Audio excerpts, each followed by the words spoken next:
Hey everyone, and welcome to this week's On the Road Again vlog. Now this is going to be our final wrap-up video of our 7-night P&O Iona cruise to the beautiful Norwegian fjords. And on this video I want to share with you 11 tips of things that you should be doing and 11 no-nos. In other words, 11 things that I think you should avoid. Now stick with us to the end because there's some of the tips that I'm going to share with you that I haven't seen elsewhere. So I know this will be super useful whether you're going on this cruise, whether you've been on it, or whether you're going on any other cruise. So let's get started and let's head out on the road again.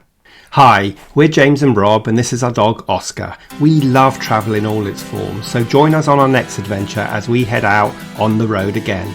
So I thought I'd wrap this video series up by sharing with you 11 things that I think you should absolutely plan for and do when you're on your cruise, and 11 no-nos, 11 things that you should absolutely avoid, in the hope that this helps you planning your next cruise, or indeed planning this particular Norwegian Iona cruise or any other cruise that you're going on. So let's start with our 11 tips of what you should do. Now I've ordered these in kind of like getting to the cruise port, getting on the cruise, doing the cruise and disembarking as well. So hopefully they make sense both for the 11 do's and the 11 don'ts. So the first tip I want to share with you is to choose your stateroom really carefully. On a Norwegian cruise, the sea can be rough, the weather can be very, very unpredictable. And so if you're prone to being seasick, then you probably want to make sure you are picking a cabin in the middle ship and in the middle levels, and pick a deck that is fairly quiet. So in other words, you want to pick a deck where there are cabins above you and cabins below you, which on the Iona are decks 9 through 15. Now on this cruise we chose deck 14, and we chose deliberately the very forward cabin, which meant we had amazing views of the fjords as we came into them, but it also was a huge risk because if the sea was really rough, we knew we would be rocking and really feeling it, even though of course Iona is a big ship and has lots of stabilization. Now we were really fortunate on this cruise, as you'll have seen, that the weather was absolutely amazing, but the week before and the week after the weather wasn't so great. And even though the weather was amazing, there were a couple of nights where we really felt it during the night, and it was just like this up and down motion, and we took seasickness tablets as a precaution and we were perfectly fine. But had the sea been really rough or the weather been bad, I think we would have really felt it. So that was a gamble that paid off on this occasion. But if you are prone to seasickness, then pick a mid-deck cabin in the middle of the ship, and one where you've got cabins above and below, so that you don't have a load of noise. Obviously if you're right underneath the theatre or underneath the sky dome, then you are probably going to hear quite a lot of noise, especially if you go to bed fairly early. So that's tip number 1, which is choose your cabin wisely. And tip number 2 is one that everybody shares, but it's really important, and that is that if you're flying in, try and fly in the day before to give yourself plenty of buffer for all sorts of delays that might happen. I think if you fly in the same day, then you are at the mercy of, airlines being delayed or flights being cancelled, and that is super stressful, and the ship isn't going to wait for you. So you want to make sure that you fly in with enough buffer time to cope with all those things that you don't know about. Now, the other thing to remember is that Southampton is not in London, despite how often cruise lines talk about Southampton being London, to kind of imply that the port is close to a big city like they do in plenty of other locations around the world. But it's not. It's about an hour and a half from London. So if you are flying into Heathrow, which is going to be the big airport internationally, then make sure you're giving yourself plenty of time to get down to Southampton. The nearest airports to Southampton are indeed Southampton Airport itself, Bournemouth Airport, and then Gatwick Airport, and then London Heathrow. So make sure you are allowing plenty of time for that. So that is tip number 2, which is if you're flying in, come in a day early. And then tip number 3 is book your excursions in advance. And as you've seen throughout our video series, we booked all of our excursions not through P&O. We never book through the cruise lines, and there are 2 key reasons for that. One is because we can get them way cheaper if we book them ourselves, and James is a travel agent, so he likes doing all of that stuff. And I'll put a link in the show notes to various excursion companies that we booked through, so you can see how we booked ours. But we save literally 50% on everything. So if you think about how much money you're going to save on a 7-night cruise with, I think, 5 ports, 50% of that you can spend on speciality restaurants or drinks package, or indeed just save the money. So booking it yourself, that's the first reason for booking the excursion yourself, and the primary one. But the second reason we like booking our own excursions is because we hate being herded around like cattle on a cruise, which often is how it feels when you're booking through the cruise line and you're following someone with a paddle and you're queuing up to get on a bus, and then you're sitting on a bus, and then you're walking around with a whole group of people. When you book an excursion yourself, you don't have to do that, although of course you still could be with a group, but it's probably not going to be as big. And indeed, on some of our cruises we've done before, we ended up being the only people that had booked that cruise. We had like a private taxi driver instead of being part of like a group of 100 people. So those are the two reasons why we always book our excursions ourselves, and that is our third tip. Number 4 is connected to ports, and that is do your research in advance. So take your time to get to know the ports, what's available for there, what are the highlights of that location, and then plan your excursion based on what's available at the ports and also what you like doing. So if you like climbing, then you can obviously climb up glaciers. If you like just wandering around, you can do other excursions like that. Of course, you can just get off the ship and walk around yourself, but often you'll find that the ports aren't as close to the action as you would like. And that on the Iona cruise, the Norwegian cruise, a lot of the ports were quite close to the towns, but some of them weren't. Like the glacier, we had to get on a half-an-hour bus ride to get there. So do your research, plan what you want to do, and then find the excursions that meet your physical needs or the things that you want to do that day. Tip number 5 is pack warm clothes and pack lots of layers, because the weather can change on a dime in the Norwegian fjords. It could be cold in the morning, which it often was, but then gets really warm and then gets cold again, or it can be cold and sunny, and then it can start chucking it down with rain. And so you want to make sure you've got layers that you can put on and take off. And obviously you want to make sure that you've packed your walking boots or very comfortable shoes, because you will be doing a lot of walking if you're able to. So that is number 5, which is pack warm clothes and pack layers. Tip number 6 is connected to picking off your cabin, really, which is bring some motion sick medicine with you if you are prone to seasickness and nausea. Of course, you can buy it on the cruise ship, but it's going to be quite expensive. And so bring some with you. And like we did, we just took them as a precaution. We weren't really ever seasick, but maybe that's because we took them as a precautionary measure. So that's tip number 6, which is bring your motion sickness tablets with you. Number 7 is about restaurants and planning in advance what restaurants you want to eat in. Of course, there are lots of included restaurants, the main dining room, the buffet, the quays and so on, and you could quite happily eat there for the whole time. But if you've got some onboard credit, or you like food and going to different places like we do, then do your planning in advance. And I think P&O have the most crazy system where some of the restaurants you can book 2 weeks out, and literally people are sitting there at midnight 2 weeks before their cruise to get the restaurant of their choice, and of course they book up quickly. So if you've chosen your restaurants and you've done your research, then 2 weeks before you can start booking what you want to do, and then the rest of the restaurants you can book once you're on board, once you've got the P&O app or the P&O website available to you, which you won't get until you've got access to the cruise ship's Wi-Fi. But once you've done that, then you can book other places like the Keel and Cow and the Olive Grove and so on. So do that in advance and then do it as soon as you get on the ship. Now, one tip here is that sometimes when you're queuing to get on the ship or you're in the cruise terminal, you can actually get Wi-Fi there, the ship Wi-Fi there, so you don't actually have to wait until you are on the cruise ship to do it. And if you're a bit of a technophobe and you don't want to use any of that stuff, then as soon as you get on the ship, make your way to one of the front desks of any restaurant, have a list of what you want to book, and they can book it all for you. You don't have to go to the front desk of, say, the Keel and Cow to only book in the Keel and Cow. They can book all of your restaurants, all the speciality restaurants for you. So that is another tip. So just get that done and out the way as quickly as you can, and then you've got peace of mind that you know where you're going to be eating. That's what we like doing, but of course you might be a bit more laid back than that, or might not be bothered by the speciality restaurants or indeed the theatre, which you need to book in advance as well. But anyway, if you do some planning in advance, then know where you want to eat on the formal night. If you don't want to dress up, you can eat in the buffet. But if you do, you know, like for us, we decided to go to the Epicurean that night to make it a really special occasion. So that is number 7, which is plan your restaurants in advance, both 2 weeks out and as soon as you get on the cruise ship.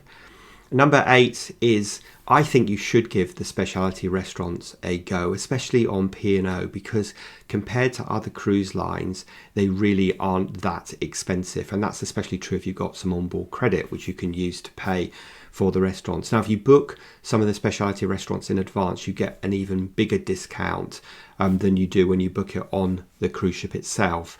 But sometimes you can go to a specialty restaurant like the Olive Grove, for example, and you don't have to pay anything extra because there's a whole bunch of included items and there's a whole bunch of extra items, extra paid for items as well. So I would suggest that you give the specialty restaurants a go, depending on what kind of food. For us, as you saw in our food review video last week, for us, the Sindhu, the Indian restaurant, was our absolute favourite restaurant to eat in, and we only went there once, but I wish we could have gone there a second time. Now, tip number 9 is a tip around avoiding the crowds, because if you want to avoid the crowds when it comes to eating, for example, in the main dining room, then use the virtual queue to book the Keel and Cow or the main dining room or one of the other restaurants. That works on the whole really, really well, and it will tell you where you are in the queue and it will give you an idea of how long it will take, and usually it's much quicker than you think. So then you could have made your reservation, go and have a drink, keep the app open, which is a good tip, don't close it, and then you'll get alerted when your table is ready. If you've made your reservation and then you put your phone away, you won't see the notification. It's not like your phone pings or vibrates. You need to keep the web page open and then it will ping up and tell you when your table is ready, and then you've got 15 minutes to get from wherever you are to the restaurant, and they hold your table open for you. So the other thing is, if you want to avoid the crowds, I know this is an obvious one, but then just eat at different times when it's not the sort of mad rush hour time of sort of like 6 to 7 o'clock where everyone wants to eat. So eat a bit later or even earlier if you prefer that. The next tip is about coffee. We really like our coffee, and we found that the Costa coffee on the main atrium was often really busy. And so to avoid that, we found out that you can get exactly the same Costa coffee from other places, such as the Ripples Ice Cream Gelato Place. And I think there are other parts of the ship where you see coffee machines and you can go and grab a coffee there. Now, I know that Ripples won't let you take a takeaway coffee with you, but you can grab a coffee, sit down and have it there, and you're going to get served way quicker than if you are doing the same table service in the Costa in the main atrium, where they just don't seem to, or they didn't have enough staff to cope with the numbers of people. So often when we got back from an excursion, we wanted to warm up, and so we'd go for a coffee, but we could, one day we waited about 40 minutes. So if you want to avoid that, go to other parts of the ship. And then tip number 11 is to do with the lifts or the elevators, depending on which part of the world you come from, and they can get really, really busy. And so one tip is to, especially on disembarkation day, where everyone is trying to get in the lift and then go down to their disembarkation level 5 or whatever it is, go up one level, because as the lift is going up to wherever it's being called, it will be empty, and then obviously everyone piles in at that level to go down. But if you press the up button, it will stop, get on, and then you'll be able to get on, and then obviously it will get busy when it's coming down. This worked really well for us on disembarkation day. It was crazy. There were loads of people. There were people in wheelchairs that didn't have a hope in hell of getting on the lift. So one of the people, we sort of suggested they did what we did, and it worked for them. So we still had to wait, but we pressed the up button. We were taking our own luggage off, which is one of the options that you can do when you disembark. We went up one level and then down, and it was really straightforward. So I think if we'd have been waiting with pressed the down button, we would have been waiting for ages to try and get a space to get not only us but our luggage on as well. So those are my first 11 tips of things that you should do on this P&O Iona Norwegian Fjords cruise, or indeed any other cruise that you're going on. And now I want to share with you 11 no-nos, or 11 things to really avoid doing on your P&O Iona Norwegian cruise, or indeed any other cruise that you go on. Okay, so no number 1 is don't arrive at the port before your allocated check-in time. everyone gets really hung up about this, about getting on the ship as early as they can. And of course, I understand that. We're all excited about starting our holiday, but P&O have a system for a reason, so that everything doesn't get overcrowded and people can get on the ship as quickly as possible. So don't arrive massively before your embarkation time. And I've got to say that the process for boarding the ship was super quick, and within literally, I would say, like 20 minutes of arriving at the port, we were actually on the ship. So don't arrive before your embarkation time. You get to the port, obviously park your car in plenty of times if that's how you're arriving. Then there are people grabbing your luggage, and there are people based on which deck you're on at different points. So you give them your luggage, then you go into the cruise port itself and you go through all the various security checks and checks to get on. But it is really quick. But I think it's only really quick if people arrive when they're supposed to, rather than arriving massively early and then get put in a holding pen that may allow them to board early, or they may not. So that's tip number one. I know you're excited about your holiday, but arrive at your embarkation time. Plus or minus half an hour is really not going to make any difference to your holiday. So make your holiday as smooth as possible by arriving at the time you're supposed to check in.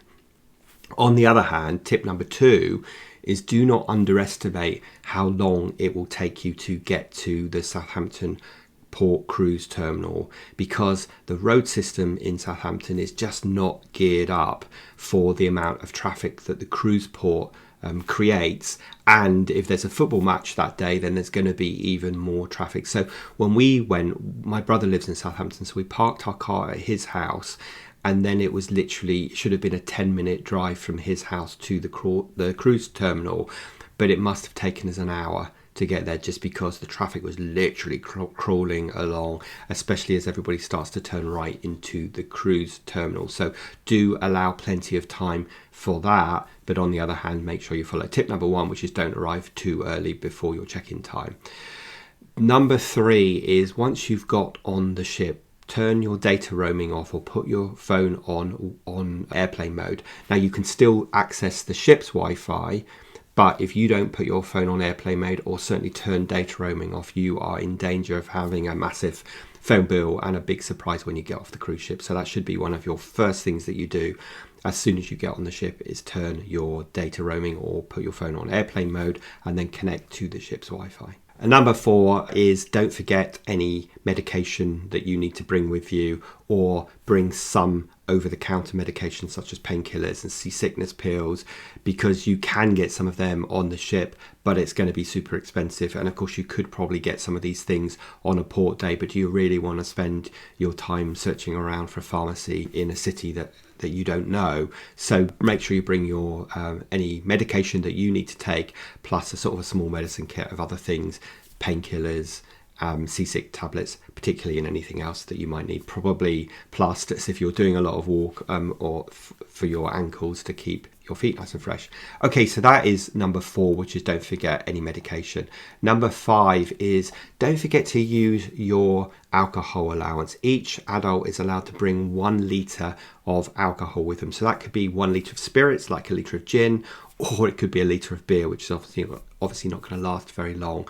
On this cruise, we bought 1 litre of gin, we bought a load of tonics, and we bought a load of Diet Cokes. And that meant every evening when we were getting ready to go out, we would have a gin and tonic. And then during the day, if we were chilling out on the balcony, we'd have a Diet Coke as well. So that definitely saved us money, because we didn't have the drinks package, which I'll come on to. So don't forget to use that. What we did is we put the litre of alcohol in our hand luggage, so that made sure it wasn't going to get broken or anything. Obviously you could put it in your checked in luggage as well, but then you risk the fact that it could get broken. Number 6 is, don't miss the all aboard time when we are in a port. So make sure you know what time we arrive, what time we're leaving, and give yourself at least an hour leeway to get back to the ship. So if we were leaving at 4 o'clock, I'd want to be back on the ship by 3, just in case anything happened on the way back there. Especially since I talked about booking excursions yourself. Obviously, one of the worries people have is, what if I'm late and I miss the cruise departure time? Well, absolutely. The way they get you to buy their excursions is by saying, don't worry, if you buy ours, we'll wait for you.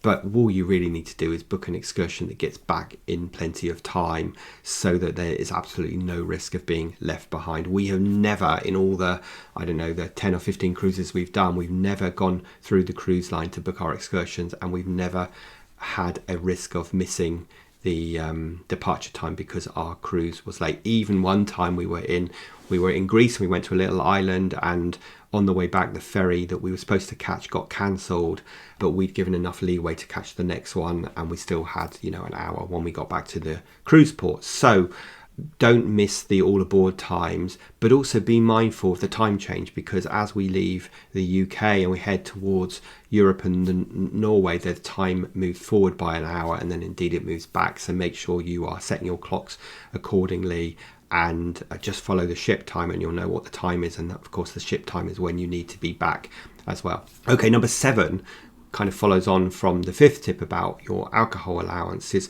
This is perhaps a controversial view, but I don't think you should book the drinks package unless you've got some great offer, or unless it's included in the deal, because the drinks on P&O are really reasonably priced. Now, I wouldn't say this if you were travelling on Royal Caribbean or Celebrity or Norwegian or someone, because their drinks are expensive, and often you can get a really good deal on the drinks package. But on P&O, the drink prices are pretty much like pub prices.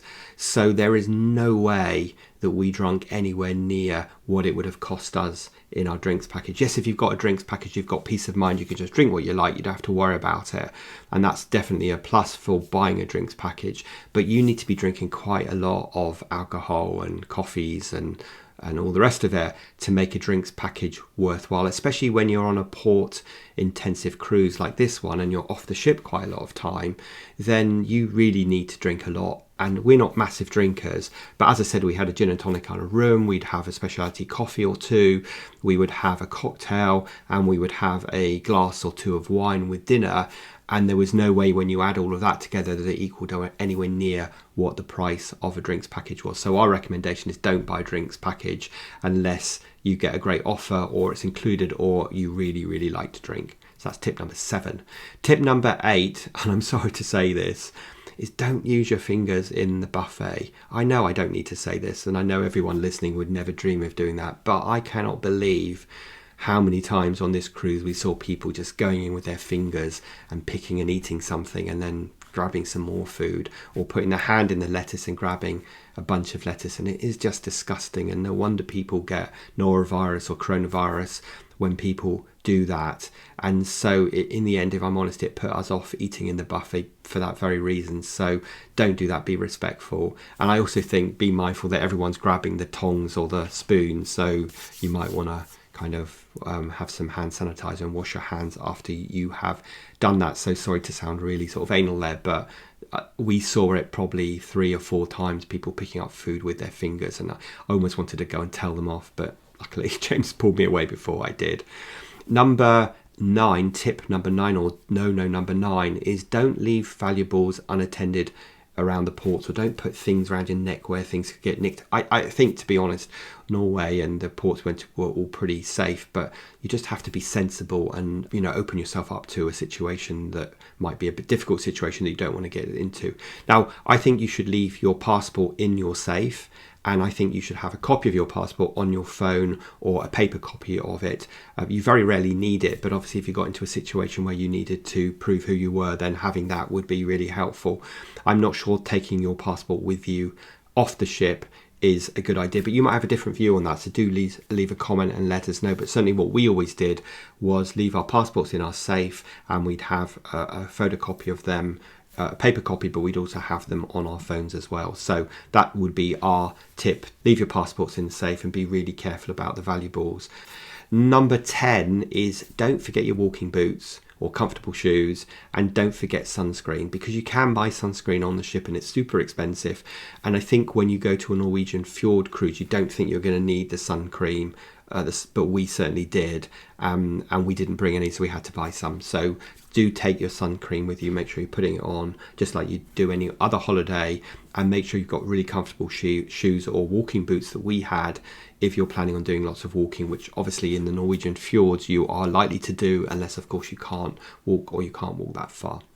And final tip number 11 is don't forget to check your onboard account either on your TV or in the app as you go through the cruise, so any anomalies you can address before the final night, but at the very least make sure the night before you disembark the cruise you check your onboard account, and if there are any things on there that you're not sure about, go down to the front desk and get them checked, because trust me, once you get off the ship and you find a load of charges, it's going to be really difficult to get that sorted out. And I've seen lots of conversations happening in the Facebook groups where people have found these extra charges and they just can't get P&O customer service to sort it out. It takes weeks and weeks and weeks, or even months, whereas if you did it on the ship you could get it remedied there and then, because you certainly don't want to get any surprises when you get off the ship and suddenly find all these charges that you don't know what they are. So check your onboard account every day. If there's anything on there that you're not sure about, go and address it, and at the very least make sure on the very last day that you go and check your account and deal with any discrepancies, so that, like I say, you don't have any surprises a few weeks later when you get your credit card bill. Okay, so those are my 11 tips of things you should do and 11 no-nos. What have I missed? What things would you recommend? Please do leave a comment below and let us know. I hope you've really enjoyed this Norwegian cruise as much as we enjoyed it. I hope you found it useful, and I hope it gives you some advice and inspiration for your cruises that are going to be happening either this side of Christmas or into next year.